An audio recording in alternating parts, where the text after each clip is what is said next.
오늘은 3.1 만세운동 100주년이 되는 날입니다.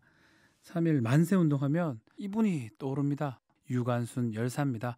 만세운동을 했던 당시 상황은 잘 알려져 있지만 만세를 외친 뒤에 감옥에서 보낸 삶은 알려진 게 별로 없어요. 그래서 만세운동 100주년을 맞아 문화계에서는 이 숨겨진 이야기에 주목을 하고 있는데요. 최근에 서대문 감옥 8호실에 수감됐던 유관순 열사의 이야기를 담은 영화가 개봉이 됐습니다. 영화 한거의 조민호 감독 직접 연결해서 우리가 잘 몰랐던 유관순 열사의 마지막 1년에 대해서 이야기를 나눠보겠습니다. 안녕하십니까? 네, 안녕하십니까? 감독님, 개봉하고 나서 더 정신없을 것 같아요. 네, 개봉하고 이제 관객들이 어떻게 보는지에 대해서 궁금하고 그렇죠. 마음이 더 정신없죠. 마음이 네, 잘 네, 돼야 될 것 같고 네, 잘 될 것 네, 같다는 네. 생각도 드는데요. 2009년 이후에 10년 만에 제작한 영화라고 제가 알고 있어요. 이 네. 소재로 유관순 열사를 선택한 이유 궁금하고요. 어떤 계기가 혹시 있었나요?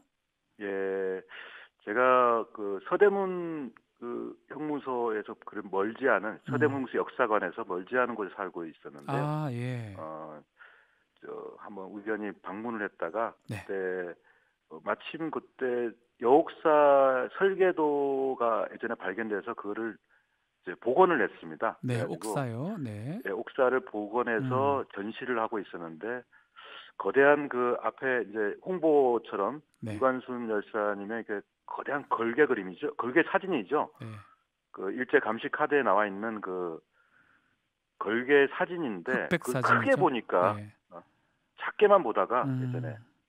크게 보니까 너무 생생하게 이제 그 눈이 다가왔어요. 아. 눈이나 얼굴이나 그 눈빛은 도저히 이렇게 그 감옥에 들어가서 네. 그 고초를 당하는 순간인데도 이렇게 어떻게 보면 당당하고 음. 멋진 그 어떤 열사의 모습. 이상한 그 어떤 기상을 가지고 있더라고요. 네. 17살 소녀가 거기서부터 그렇죠. 시작됐습니다. 그 그런 눈빛을 눈빛은 어떻게 가지게 됐을까? 네, 잊을 수 없어서 이거를 영화에 담고 싶었다. 그 네, 말씀이네요. 예, 근데 저도 뭐 위인전이라든지 또 유관순 열사 얘기는 3.1 만세운동 당시를 좀 초점에 두고 풀어가는데 만세운동 이후에 네. 뭐 어떤 그 형무소에서 삶을 다루고 있는 것 같아요. 왜 만세운동 이후를 조명하라고 했는지 이게 또 궁금합니다.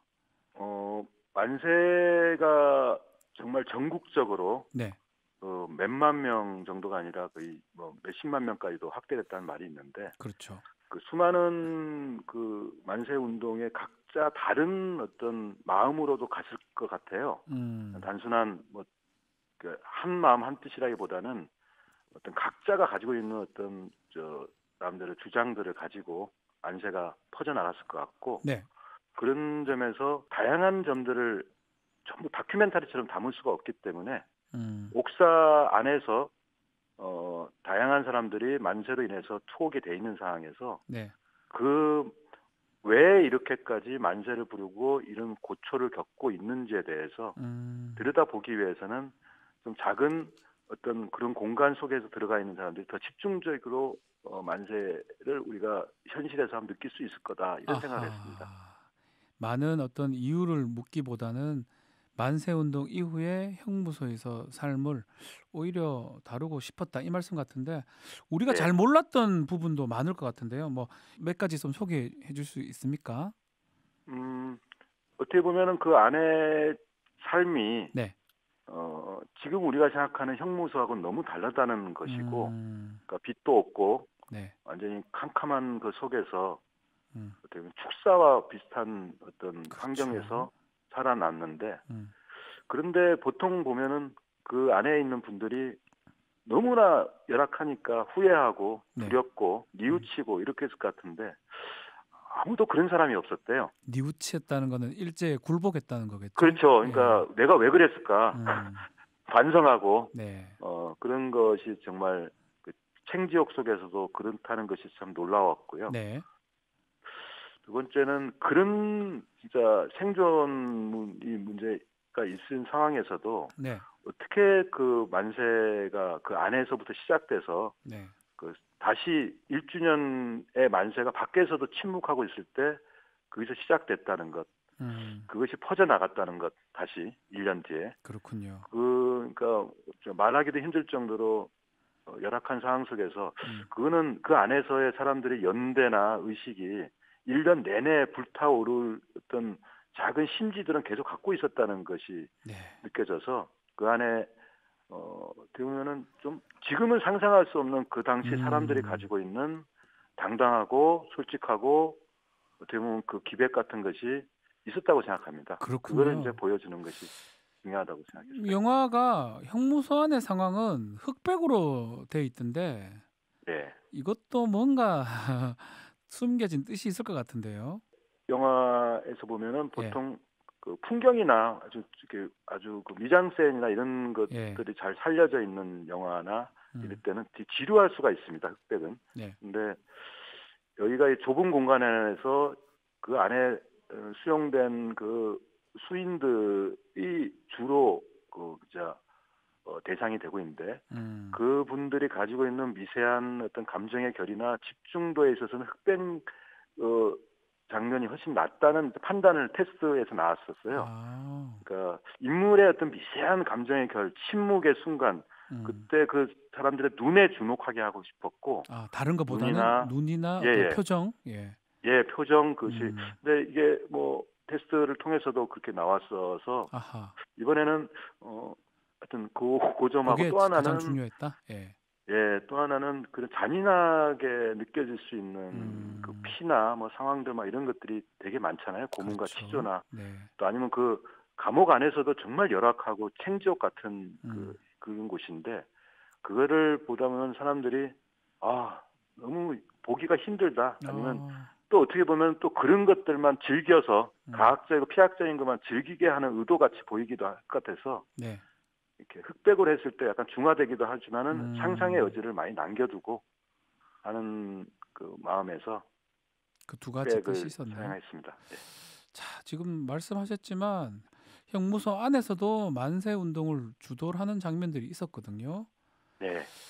무서울 것 같아요. 좀 상상해 보면 거기서 고문을 받고 두려움을 떨고 있는데 다시 이 두려움을 극복하고 만세 운동을 할 수 있는 원동력, 또 특히 유관순 열사가 죽음을 무릅쓰고 만세를 할 수 있는 원동력 무엇일까요?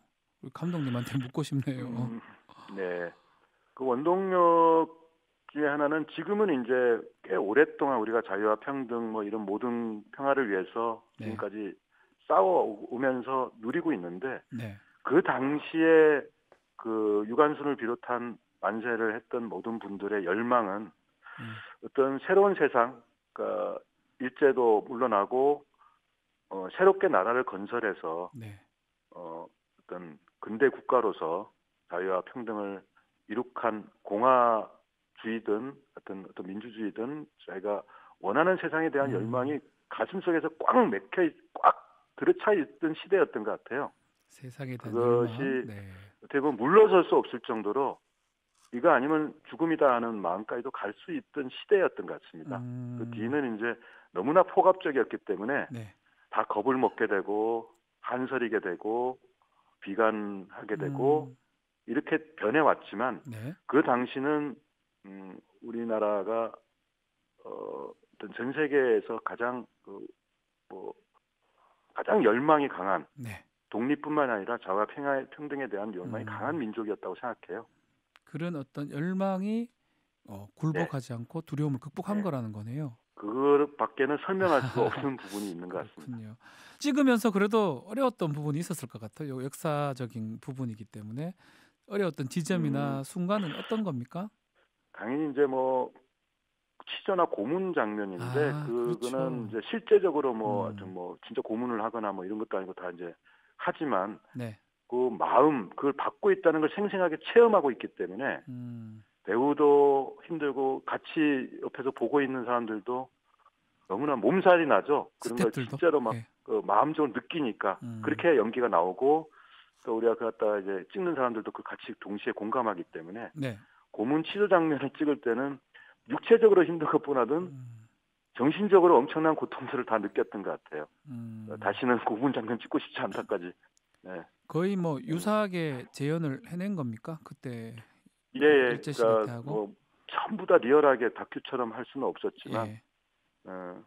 뭐 공중에 매달았다거나, 뭐 벽간 고문, 네. 네, 그런 것들은 아주 일상적으로 행해졌던 고문이기 때문에 그렇군요. 대표적인 고문 한 3개 정도를 영화 속에서는 보여주고 있습니다. 우리 조민우 감독님께서 이번 영화를 통해서 우리 관객들한테 하고 싶은 말들이 있을 것 같아요. 한 말씀 해주시면 예. 이제 마치도록 하겠습니다. 역사 속에 있는 이제 지금 묻혀 있고 네. 어떤 죽은 분들이시죠. 네. 지금은 그분들이 영화를 통해서 생생하게 다가왔을 때 네. 그분을 갖다가 어떤 위인이나 영웅 아니면 좀 그런 거리감을 두고 보지 말고 그 사람을 입체적이고 인간적이고 그 사람들이 바라고 꿈꾸던 세상 이상이 지금 관객들한테는 어떤 질문을 던지고 있는가, 어떤 지혜를 주고 있는가 하는 공감이 됐으면 좋겠다는 마음입니다. 네, 영화 잘 되기를 바라고요. 오늘 좋은 시간 감사합니다. 네, 고맙습니다. 영화 한거의 조민호 감독과 말씀 나눴습니다. 영화 보면요, 유관순 열사를 도와 옥중 투쟁을 이끄는 김향화 선생이 나옵니다. 수원에 살았던 실존 인물이죠. 김향화 선생, 훗날에 독립유공자로 선정이 됐지만 후손도 행적도 찾지 못해서 수원시가 훈장과 표창장을 관리하고 있습니다. 100년이 딱 지난 지금까지 3.1운동 관련 수감자의 3분의 2는 신상 기록조차 찾지 못한 상태입니다. 새 100년의 출발점에 선 우리의 과제는 바로 이게 아닌가 생각이 듭니다. 박지훈의